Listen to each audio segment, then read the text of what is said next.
Manipuri Wari Pambi Channel tabiriba pumnamakpu amuana taram noksari ngasiso mayamgi ngaihak podhananabagidamak anauba Manipuri horror story amakak uduna laksari. Horror story asigi maming Bhut Nupi adugi mateng. Horror story asigi writer Laisram Arun Singh. Haujik taminarasi mayamgi ngaihaktang podhananabagidamak ngasi amuk puduna laksariba anauba horror story Bhut Nupi dugi mateng. Rahul mahakki town adudagi mahakki karda all diligi Sandani Sokta mahakki anauba project ama paikhananabagidamak field officer sing amadi director mahakki matak thongba senior officer singa project adugi matangda yamna kupna khananabagidamak all diligi Sandani Sokta lakhi. Mahakna namit taranigi khongchat adugi damak Sandani Sokta laiba hotel ama book tauki. Mahakki town adudagi hotel ado yaurakpada numidang waigi pung 6 tare. Mahakki pochai pumnamak mafam sana loisilba yaba loisilaba matungda masado waduna ngaihak hiptuna lairami.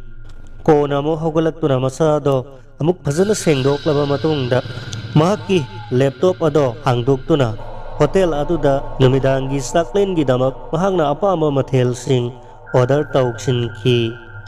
Dinner gi damak mahakna apama mathel sing order taukhraba matungda mahak amuk hiptuna laire. Numidangi pung 10 muktarakpa adwaida mahakki doorbell ado khinglakhi. Mahakna phuklauna haugatuna thong ado hangdokhi. Hotel adugi nupamacha amana mahakki damak dinner gi damak mahakna order taukhiba mathel sing ado uduna sanglaklamni. Sir adomna order taubikhiba mathel sing ado amuktang yengbiyu surabra haiduna aduga sardi hanasu ukhidri ngasi anauba lakpasu mali. Aikoi hotel asigi mathel sing asigi mahause kamdau bibage amuktang tangduna yengbiyu ngasidi. Rahulna thank you. Hotel ase aina hana masak khangba maming takhraba hotel ni adubu mamangda aina hotel asida amukta su thunglakidri ngasidi hotel asigi mahaudo aina soidana khanglagani. Saglel ase matam chana thinbirakpagi damak nahakpu thank you haijari nupamasa aduna su welcome sir hairaga mahakki nakalda yaliba khaw adudagi photo album masa amakhak lauthorai aduga Rahulda piraduna hairai sir ngasi ahing sigi sarna apamba matang khanbiyu makoigi pricing su photo adugi makhada loina irabani. Rahulna photo do sat ama ni hangguktuna yengi masak matau fajarabi nupi kayagi photo ni. Rahulna mapukningda singnaratuna upa masa adu da hairai karino nupi sing sigi photo sina kaidogdoribano sar se anauba lakpani aduga itomta hotel sida lakpani haiba aikoi khangjai ahing sida aikoi na di sar gi seba taugadabdi natedana sar gi seba taubigadaba kanagumbi apamba amatang adomna khanbiyo haijabani. Rahulna matek amatang nokladuna nupamasa aduda hairai paisilo nange album se ai madugi damak thoidongna darkar oide ai adugumba lamchat kamba miyoi amasu natte aigi damak aigi nupi lai isa singsu lai ai mafam marang khangdaba mi singa sangata ugadaba miyoi sunatte. Dinner matam chana pibirakpagi damak nahak kuthagatchari nupamacha nahak aujikti chatkhiba yaragani airakpada nupamacha aduna sorry sir sarna yamna warubiraba male mase aigi ithau ama oina hotel asigi manager na pumnamakta mase hainanaba sinabirakpani ai ithauda adu khak pangthokchabani ai budilla na lobigano. Rahulna sor sangna hondokladuna thonau maya aduda sangsillaga thongnau-dagi thamna ukriba lambi adomda munna yenglaga nangbu kadai mafamdagino laik tamdrabra nangi sahi matang sidi laik tamduna laigadaba matamni. Hotel sida lairakpana kayam kuiraba sarai hotel sida lairakpa sahi mari muk sure aduga aigini haiba kanasu laitre ikhura ama lai mahakna yokpibani mahakna aibu hotel sida thabak yahunbibani aigi khura do yamna fatte sir aduga aigi imasu hotel asida naitom lakpa nupasingi ahingi seba taunanabagidama lerami hai.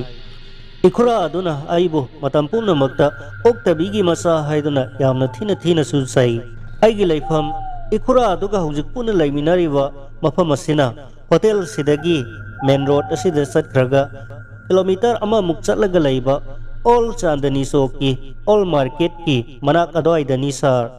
Rahulna okay nangbu waraude ainasu aigi project work ase loisilaba matungda salamdaida nangi damak angamba mateng panglamgani adudi ahing sibu nangbo mafam asida laigadawribra natraga lambi sida ahing na tomta hanbadubu nangbu kiroidro nupa masa aduna ipapakhana nate sir aidi ahing se mafam asida laijai yamna lapa lamdinate hongna salabasu ngaihaktani adubu mafam asida ahing kana amata ningthi nungaina chanade numidang pung mapal buta khrabadi mafam asida gari su amata ningthi nungaina chende.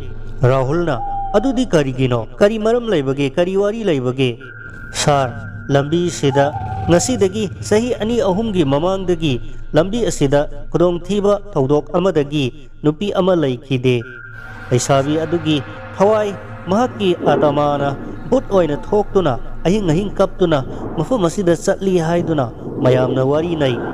Rahulna adudi nangbu hairiba but adubu thengnarurabro nate sar aidi amukta thengnajadri mayamna wari oina adum haibaduda aisu tajabani sar but nupi asigi maramda asengba khangba miyoi amakhakhtangdi hotel asida lai. Rahulna kanano adudi hanglakpada nupa masa aduna hotel asigi ayuk hek safai tawba lakpa ka sengdokpa lakpa kaka safai wala aduni mahak hotel asigi makhathangba sarukta laiba room amada laibani ase hairaga nupa masa aduna sar adudi ai atopa room ama anigi dinner piyugadabasu lai ai sasakhrage hairamlaga nupa masa ado thokre. Rahul wakhalda karigumba ama khanjanana thongnaw aduda munna yengduna laihawi mathangi ayukta ka sengdokpa lakpa safai wala ado Rahulna munna yengduna ngairaga lai mahakna ka ado sengdokpa loiraga hankheba maktada mahakki tung inaduna safai wala adugi kada Rahulna mahakpu unaramni. Safai wala aduna wari ado achumbamakni lambi asida ahing nupi masa amagi thawaina but oina thoktuna kaptuna hek chatli haibase asumbani haina wari tamlamni mahaksu but aduga hakeng nana mayokna rurabani laibuk phabadagi mahakki thawai hingaukhibani haina wari tawrakhi. Rahulna laikhidraba laisabi adugi wari ado kupna libinanaba hanglakpa matamda safai wala nupa aduna mahakki maramda yamna kupna di khangde adubu nongma mahakka nungsinaba nupa amana mahakku selsi haiduna mamanaba aniga loinana karda lakhi hai aduga hairiba lambi asigi khara sukpa jaga amada karado khamduna makoi ahum changduna nupi adubu manghallaba matungda makoina nupi adubu tamthina hadoklaga mafam aduda thajaduna thamlamkhi. Masi khaktani aina khangba haibabu haiduna safai wala aduna tamlakhi wari ado tarubada Rahul mathmoy ado yamna nungaikide. Mathangi numitasu Rahulna safai wala aduna ka sengdokpala pumatamda hangki mahakku haliba miyoising adudi masak khangkhidrabara hangbada safai wala aduna ai karimata khangde ataidi ai karimata khangde hairamlaga chatkhi. Chandani Chowk tagi main road aduda salaga makoigi department gi higher authority gi achauba director amadi field officer project officer mayam ama unaduna wa tanaba khanaba ado Rahulna nungtigi lambi aduda chatlibani numit humni mari nidi Rahul su numit tadringai gi matamda mahakki hotel aduda hek halai nongma director yauna pangthokpa achauba mifam ama chatharingai manung aduda director ado khanghaudana wantharakpadagi mahakku hospital da officer sing aduna pukhatmina khi Rahul su yaukhi director gi changi phibam ado henna sokchin khibana makoi officer ahum marina senaduna laikhi konadi imung manunggi miyoi sing lakaba matungda makoi hanarakhi matam ado numidangi pung tara khara henkre Rahul su mathanata mahakki car ado thauduna lai car ado thauna lakpada makoina mamangda wari sanabada hek haina khiba khara sukpa mufam ado yausilakpada Rahul mamangi laisabi amagi thawaina but oina thoi haiba mafam adu khangning ningsinglakhi. Rahul mahaki gari ado khara hena yangna thauraki. Rahul na gari ado thauna car adugi mamangda theliba mungsel aduda fat launa yenglobada mungsel aduda mahaki tunggi sit aduda nupi ama famduna yauribado hek khangu urure.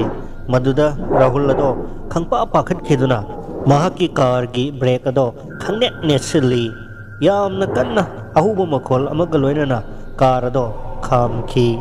Rahul na fat launa leithoroktuna tunghanna yeng thorakpadadi kanamatasu sit aduda famlamdre. Rahul pakat pa na masado thak niklaklamni. Mahakna car ado amuk hanna thauna na ba thaurang karisu tawdringayda car ado masa mathanta start tawjaraduna yamna kanna thaurakhi. Rahul na brake ado kanna kawki netki adubu car ado sunglep leptana akan ba speed amada thauki. Mahakna car adugi handle ado karimata mamai sumnudrabasu masa mathanna tana golai lairiba singado thek tuna mamai sumduna thaurakhi. Rahul ngakpada kham thengkhre. Mahaki nakanda lairiba sit adugi makhadagi nupi ama tapna makok khattali thoraklaga haugalakuna sit aduda ningaiduna famduna masamado sangna thajaraga mahaki tamthiraba sakta maduna Rahulda khangeng yeng thorakpada Rahul ado pakhatman mada henman khiduna yamna kanna car manung aduda lauki. Bunupi aduna yamna tamthiba khonjel amada nahak na thwai ingning labadi aina haiba wa amakhakhtang nahak yaw adu arabadi nahakki thawai kanbigani hairakhi.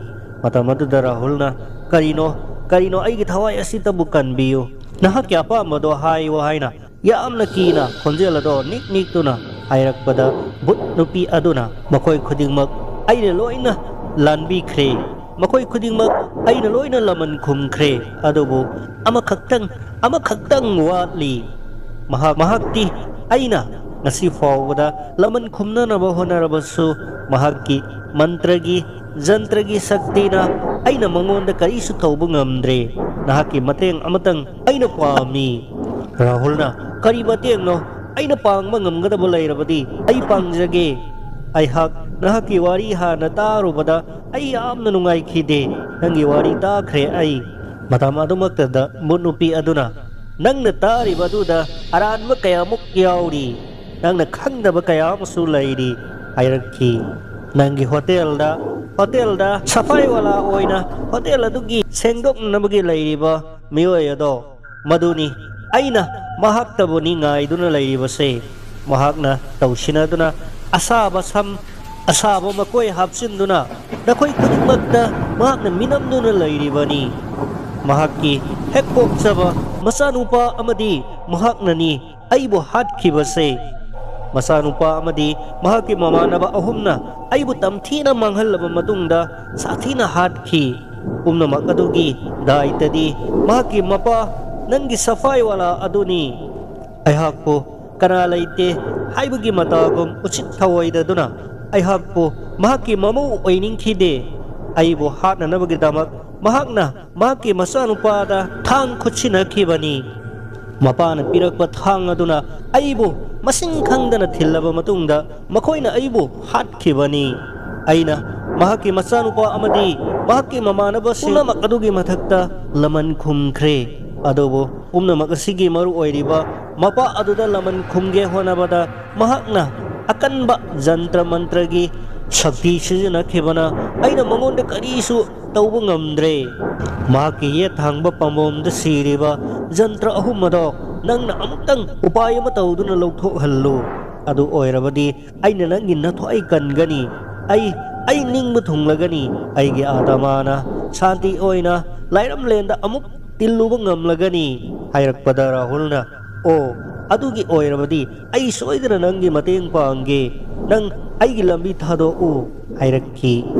Matam adumaktada yamna yangna kanna thoramba car ado tamna speed hantharakduna car ado tuminna khamduna laikhre.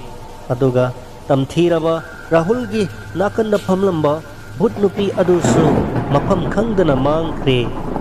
Rahul mahakki so ado hangduna amuk gari ado start tawraga mahakki hotel adu tana parap thauduna lakhi ahing ado sapai wala adugi lamchat sajat amadi mangonda minam lamba kaya do khallubada mahak tumba yakhide mathangi numita but nupi oina thokliba leisabi adugi mating panglage haibo khal chap yungna khalakhi ayuki matamda rahulna lam saraba matungda marketing tauki market tagi mahakna angang singgi Nile gi toigal ama laiduna lon purakhi aduga namidangi matamda mahakna maikum ama lon option duna sapai wala adugi kada sangki rahulna sapai wala adugi makokta upliba asaba sam amadi makoi singado lauthokna naba nongmai uttuna haiki sapai wala adu su kibadagi mahakna hairibado thabak oina tauki aduga hairai nahak kanano haiba ai chap chana khangi nahakna misaklo tuna sasanaduna lairibado aina loina khangi ngasidi nangi aroiba matam laklabani haiduna asaba nongmai ado rahulna sapai wala aduda uttuna dab tauki matam aduda sapai wala aduna aigi thawai sidang kanbiu haiduna khuram lakhi matam adumaktada rahulna nangi thawai kanbiu hairabadi ai soidana kange adubu aina haiba si yagadabani nangi yethang bapambom da siriba jantra do mari ado kaktatuna aingonda pira o haiba maktada sapai wala aduna mahaki thang macha ama lautoklaga sapai wala aduna mahaki jantra do lautoktuna rahulda langsilakhi rahul namado khutna taplaw no oklaga mahaki phurkhauda hapchilaga nahak ngasigidi thawai kanbirabani matung tarakpadadi nahak siba natraga hingba haibase nahak ki thabakki makha pona lairabani hairamlaga rahul parap thorakhi rahulna mahaki jantra singado lauthon khraba numit adudagi humni suba numit adugi numidang adumaktada hotel gi awangba building mathaktagi makha da taraktuna mafam marang khangdana sapai wala do laikide haujikti rahul su mahaki project ki wak khudingmak pumnamak tanaba thabak singsu loina loisilabani na mahaki taon aduda amuk hallagani mahaki nakongda adumak taduna laiki phatraba mahaki mapa adutang laman khumlaga ayhaki adama se santi fangduna sargada amuhanna mapok amagidama tilubangam gani hairakhiba leisabi adugi atamana onba bhutnupi adugi wahi singado